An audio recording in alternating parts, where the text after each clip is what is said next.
conscious mind is our awareness at the present moment. We are aware of something on the outside as well as some specific mental functions happening inside us.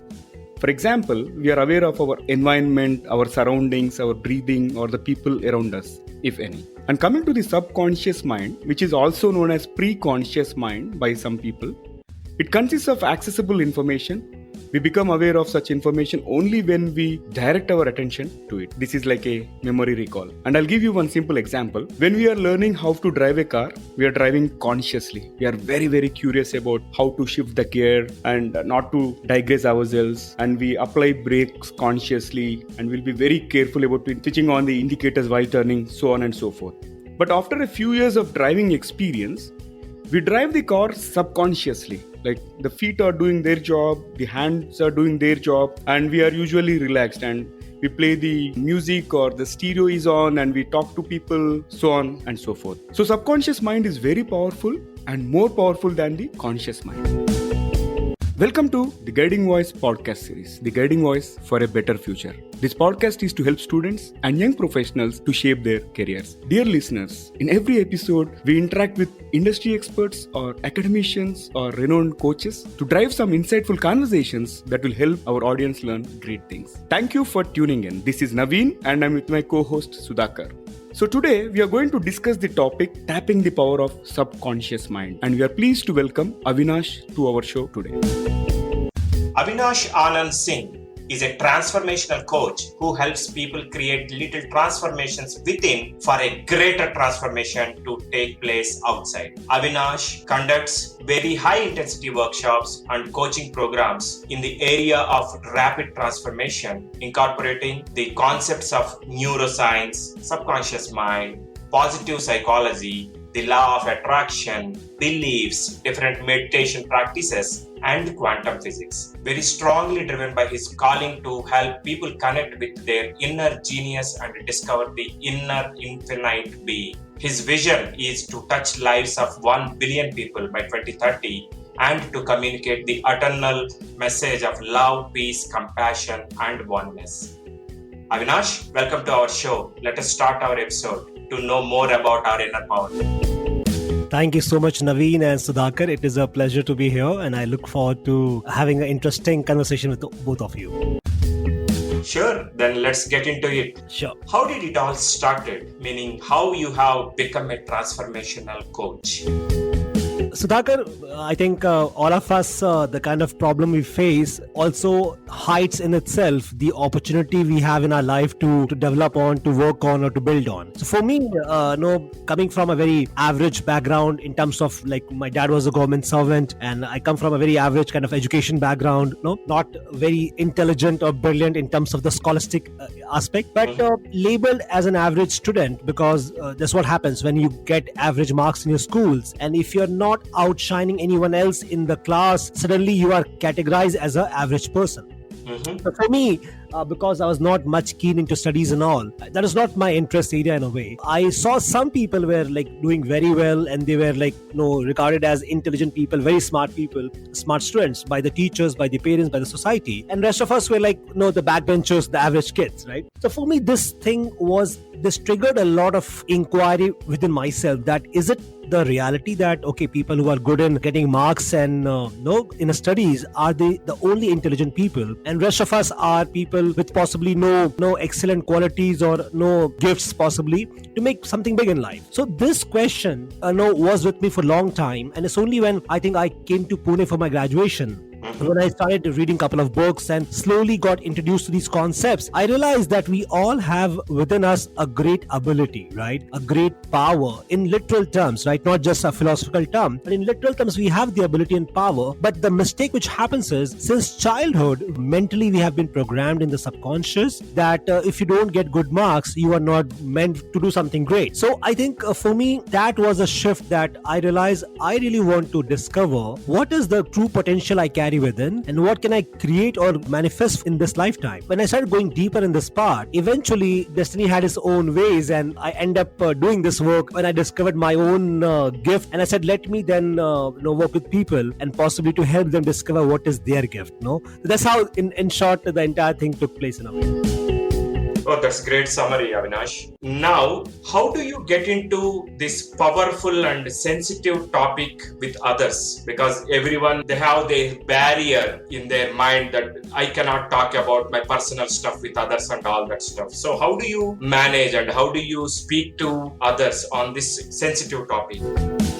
Sudhakar, I think most of the people, somewhere inside them, they have this secret wish that they want to be doing something great. They want to either grow in their career or make more money, achieve more success, build their business. So everybody inside, there is a secret wish which is kept. But a lot of people, what they do is they simply suppress it. They don't even honor and allow it to come out. So when I meet people or even workshops and companies, what I start with is sharing my story. Like, look, what happened with me or what happened with a lot of people whom I know. No, so moment you share your story, suddenly people realize, okay, I'm not the only one. There are many people outside who have been through the same process, same journey, right? And then that is the entry point for me. That's where the rapport gets built and people suddenly become open to understand. And then we take them through certain understanding that, look, whatever you think of you as a human being right now, you have this ability to make a choice of thinking who you are. So if you ask somebody, they would say, I'm a good person, I'm a bad person, depending on what they have done or what they think of themselves, right? At one level, we have the ability to distinguish who we as a person are in comparison to somebody else, right? So that's a conscious ability to think and decide. But when I ask them, but think about this part, the way Bill Gates' body is operating, the way Mark Zuckerberg body is operating, the way Warren Buffett body is operating, the way Usain Bolt body is operating, in the exact same manner, your body is operating also in the same way, right? At the level of the body, you are exactly same with anybody else, the greatest of the great in the history, right? The same way the heart operates, the same way the brain function, the same way kidney, liver, immune system, all of it function exactly the same way. But the only difference comes in at one level, which is the level of your thinking, right? So apart from everything being the same, it's only the level of thinking which distinguishes you from other people. Now that level of thinking you're not born with. At day one, you did not have this ability to think, right? It only got developed after 5 or 6 years possibly. And that thinking is not something which nature gave you as default. That thinking is influenced by the society, by the family you're brought in. So if you're brought in a Guju family, your thinking was completely different. You were possibly looking to be an entrepreneur. But in a family where people are doctors only, mostly they encourage you to think like that and become a doctor, right? Or if you're born in a very poor family, possibly your thinking was just to go and work and just earn some money, right? So the level of difference is the thinking, and that's not what you're born with. That is an acquired ability, which means what we were before that thinking. What gifts we had, what potential we carry as we landed upon this earth before the society took over, before the conditioning took over, right? So moment you start talking to people, making them understand this fundamental concept, they realize, oh yes, my body, my system, my entire process is working without my control. What is within my control is my thinking, and that thinking is all the issue. That's where everything goes right or wrong in a way, possibly, right? So this is how possibly, I start generally, and this triggers people to think and suddenly question their unquestioned belief. The belief that I'm not a good person, I'm not intelligent, I'm not smart, I can't do great things in life. The question is, can you make people question those beliefs? Because when you start questioning, you start unbecoming those beliefs. Suddenly you are no more those beliefs. You are suddenly looking at it and you're trying to distance, and now you are possibly going closer to find the truth about your own self. So it's about finding yourself and identifying your calling and following that. At one level, yes, Naveen, but at the same time, it may not be simply just finding your own calling, because what happens is, until you don't change the conditioning you have been through, right? Until the conditioning is not uprooted and changed, possibly even finding the calling will not happen, because you will still carry out with the same belief which you have acquired since childhood. For example, let me give you a quick example to make you understand this point. Think about this part. Imagine this. There are 5 candidates for examination. And this is my favorite example because it drives the point so well. So there are 5 candidates. One is a monkey, one is a snake, one is an elephant, one is a tiger, and one is a bird possibly, right? And you say all of you would go through a test, and the test is to climb a tree. Now, in that test, possibly the bird and the monkey comes number 1, and the elephant, the tiger, possibly the guys who failed in the test. Now, as a teacher, you say, okay, monkey and bird, you are the class topper. Rest of you, good for nothing. You're average people. Now imagine if the tiger and the lion and the elephant, if they accept this judgment, what will happen to them, right? The issue with this evaluation is There is no common ground. You are only testing people in their strength, right? If you put maybe in a jungle, the lion or possibly the elephant would be the topper. In a water, the fish would be the topper, right? Similarly, in the class, we have been tested on certain abilities like mathematical abilities, right? Or maybe English, maybe science. But what if that's not my strength area?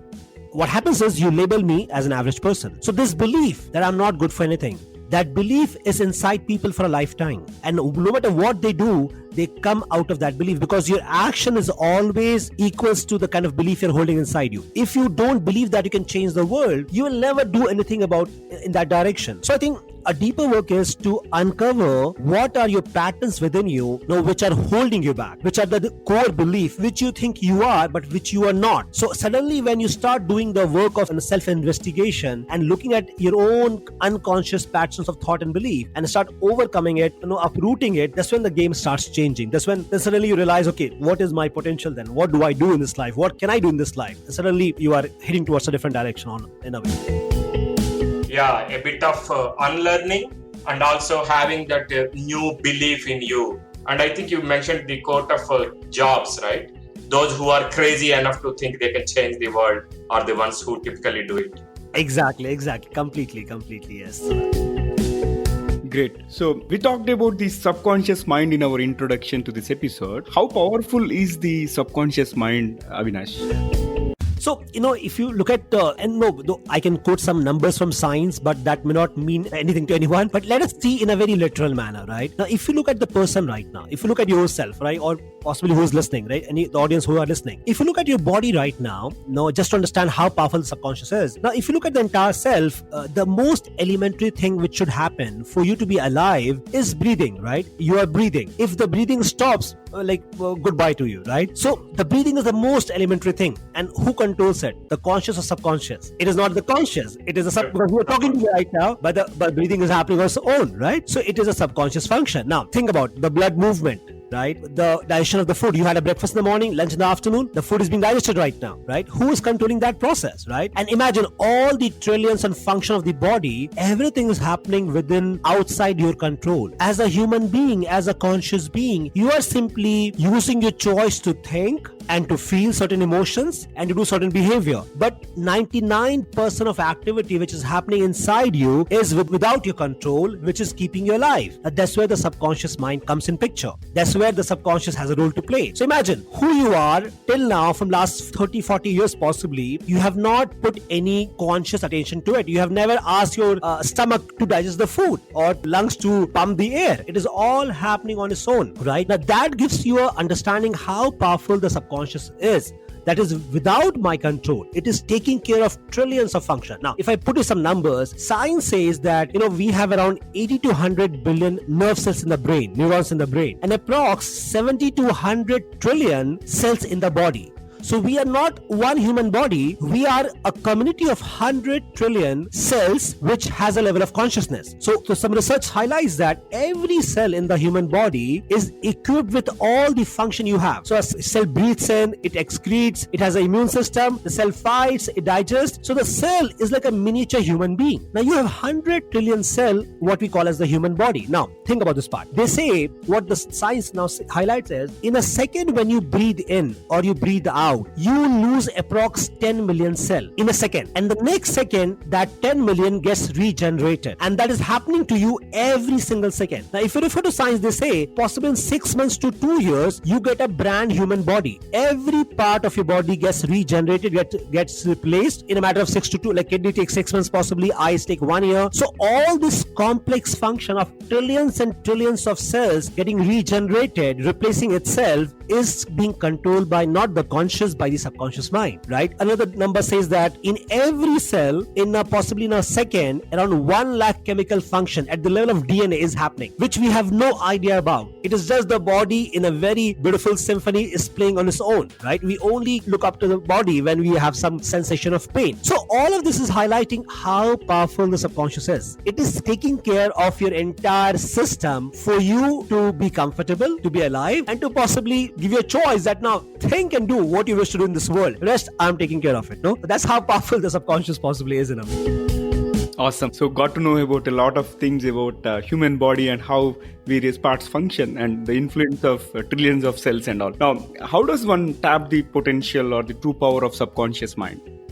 Naveen, I think this is a very interesting question you asked. If you look at the world right now and anybody who has achieved any level of success, now success just not in terms of money, but even I consider Nelson Mandela or Mother Teresa to be a success because they contributed to the world. So it depends on how you define success. Like there's no one definition for it. But if you look at anybody who has achieved a level of success, you would find those people either consciously or unconsciously, they have tapped their subconscious. Ideas that gets come in from the subconscious. So it is the one thing which you need to work on if you really want to create a breakthrough in your life. Now the question is, how do you tap it? One aspect would be, yes, first start reading a lot about it, because there's a lot of tremendous research in science today which is coming up. One famous book which I read in my graduation was The Power of Subconscious Mind by Dr. Joseph Murphy. A very amazing book to start with. But I'll give you a simple way how do we do this. Now the first step is, we have in neuroscience there is a concept called as metacognition. What is metacognition? Metacognition is the ability you have to think about what you are thinking. It is the ability you have to be aware about your own awareness. So when you want to work in subconscious, your conscious mind becomes very, very important. Your conscious mind is the gatekeeper. It is the thinking ability which gives you the power to look inside the subconscious. So the first step is, every day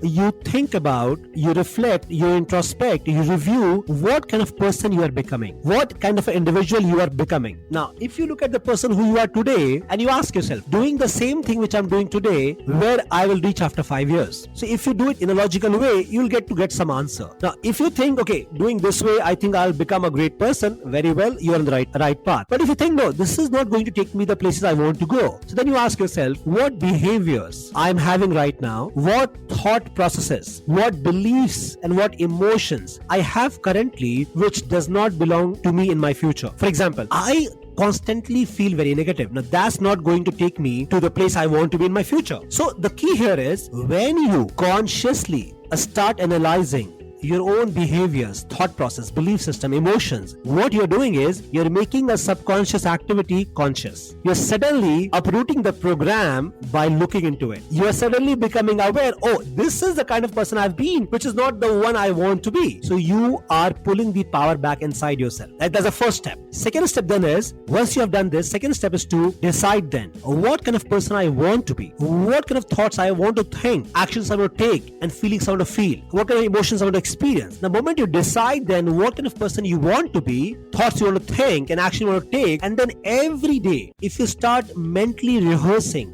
like imagining yourself, visualizing yourself being that person, acting in that manner, and if you do that every single day and then taking the conscious effort every day to maybe to put efforts to exercise or to get up and read in the morning, whatever it might be for you, that's how you uproot the old program and to start building the new program. In the most effective way, that's how the process in a way works out. Great points, Avinash. Let us change the gears a bit here and get into little bit of your personal space. When did you start tapping the power of your subconscious mind, and who actually helped you in that direction? So till I think graduation, I was just in a mode of questioning. I feel so grateful that somewhat some part of me, it never stopped questioning. It was always questioning. So I think the greatest gift to mankind is the ability to question. And unfortunately, in the education system we have today, we don't encourage questioning, right? But if you can cultivate the ability to question, that is a sure shot mechanism which will help you to go ahead, right, in life. So this questioning was with me for a long time, but it was only in graduation when I came to Pune. In BCom, you don't have to go to daily classes and all. So I had a lot of free time. So I used to just, walk around the city. And one day, I, walking on FC Road, I catch hold of a book. The street vendors, they sell the books. Those are pirated copies. No more I buy pirated copies, but then I bought it. And the book was The Power of Subconscious Mind by Joseph Murphy. And that book was my first book to read, which suddenly gave me a lot of radical thoughts. It says that you have the ability to manifest things for you. And there are examples of people who heal themselves. So I said, okay, I just not will read and be with the thought, let me put it to practice. So, next week I had an English presentation in my class in my BCom first year. And I was like, okay, let me see if I can do very well in the presentation, because, for me, English was not very strong at that point of time. Mm-hmm. So I imagined myself, and I did for like entire 1 week, every night before I sleep, I'll imagine myself. I know that my class teacher is calling me on the stage. My number has come and I have gone up to the stage and there's a topic I've prepared and I start talking about the topic for 5 minutes. It goes very well and I can see the audience is completely with me and they're clapping, their eyes are popping out, and at the last the teacher claps for me. She says outstanding presentation and I get 9 out of 10 marks. So this is a mental movie I created, right, for 1 week, and I was testing these concepts. And guess what? Lo and behold, the day came up and no, exactly everything happened in the same fashion which I imagined. I was sitting in the class and the teacher called me up. I went to the stage, I gave the speech, and everybody was same way.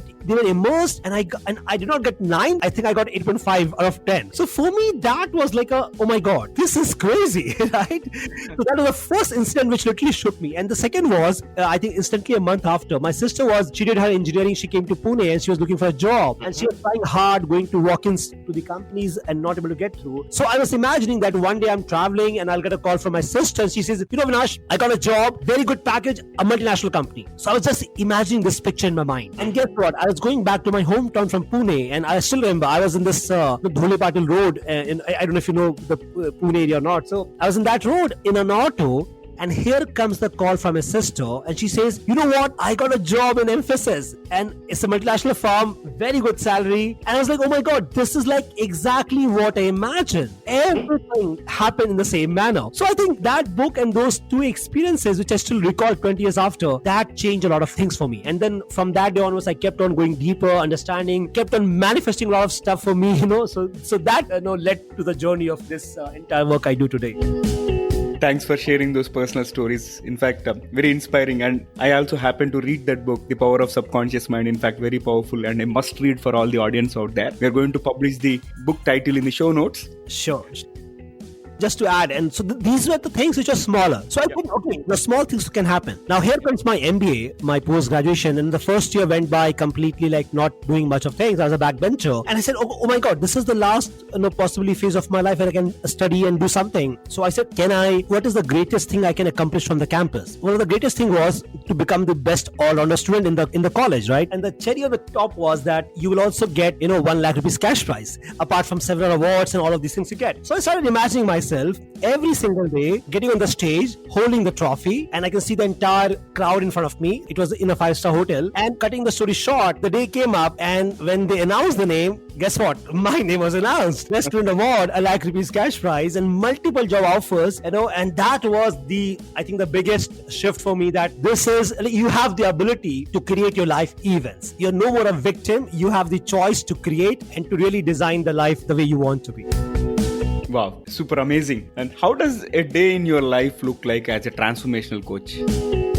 So generally, Naveen, for me, I think every day, mostly some of the other sessions are lined up. I really want to engage myself in terms of the area which impacts the most. And for me, talking to people, doing sessions is one impactful activity. So every day, a couple of coaching clients possibly, and then 1 or 2 sessions in the evening, if it's not a full day workshop or a corporate workshop. And then a lot of time goes in reading a lot of stuff, because for me, I realize the power we have is to read, because the people who have spent their entire lifetime researching, learning, experiencing, and then reading, and then writing a book. So if you read a book, you are in a way you're squeezing the 40 years of their life in a week's time. So for me, reading is a very very intense activity which I carry out every single day. And apart from that, practicing meditations and working on myself, right, to hone myself, my skills, my abilities, because all said and done, I'm not also a perfect human being. I have a lot of issues, a lot of weaknesses I have to work on. So practicing meditation, connecting with the divine, to the universe, and really building my energy, doing my practices to shape it up. And then apart from it, I love watching videos in areas of quantum physics, neuroscience. I feel so blessed that at a fingertip we can access to these amazing people who are the world best scientists and speakers, and you can learn from them. So every day sometime goes in watching those videos and learning from these people. So that's how typically a day would be. And then playing with my cats. This is another very very enjoyable activity I have. Interesting, busy, and as well as enriching day for you. One last question for this episode, Avinash. What are your tips for the students, entrepreneurs, and young professionals, primarily our audience, that are aspiring to grow big in their careers?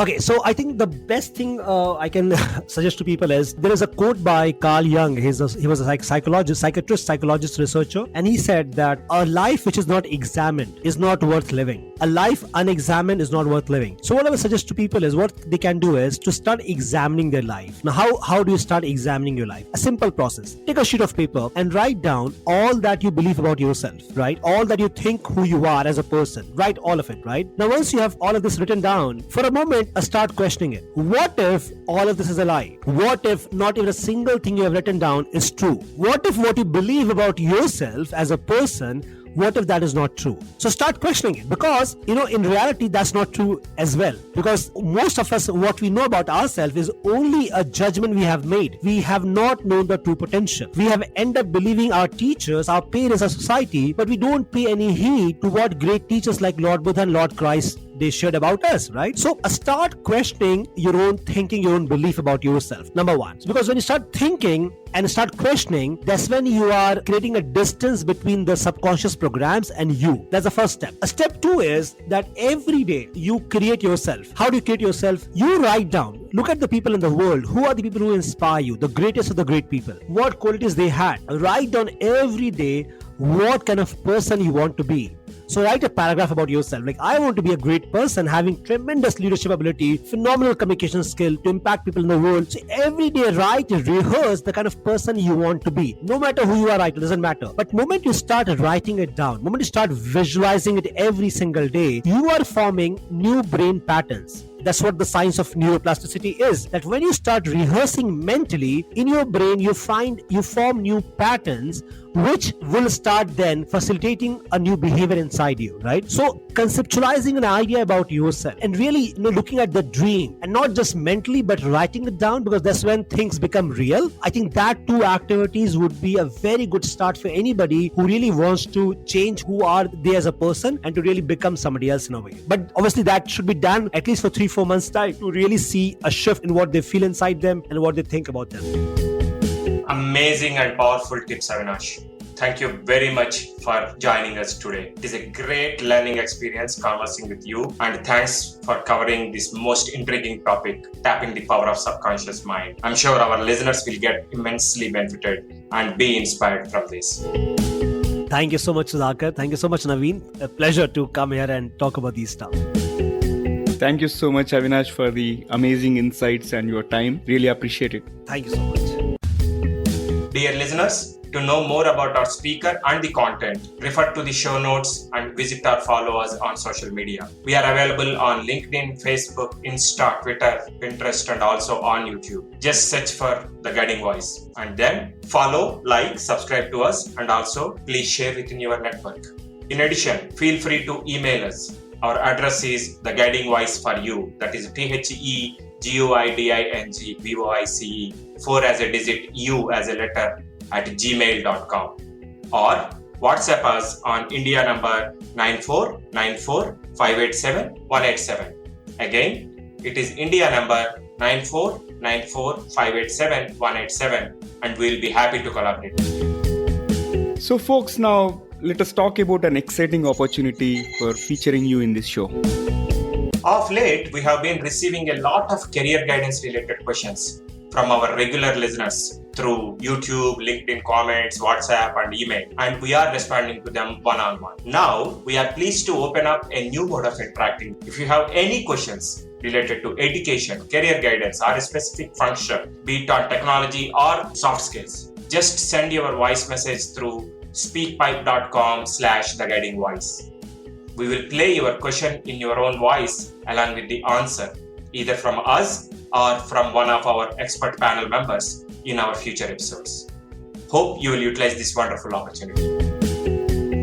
Alright, so it brings us to the trivia segment of today's episode. And today's trivia is about Google searches. Folks, do you know there are over 35 billion Google searches every month? And guess what would have been the most searched for keywords in 2020? Do you want to take a guess?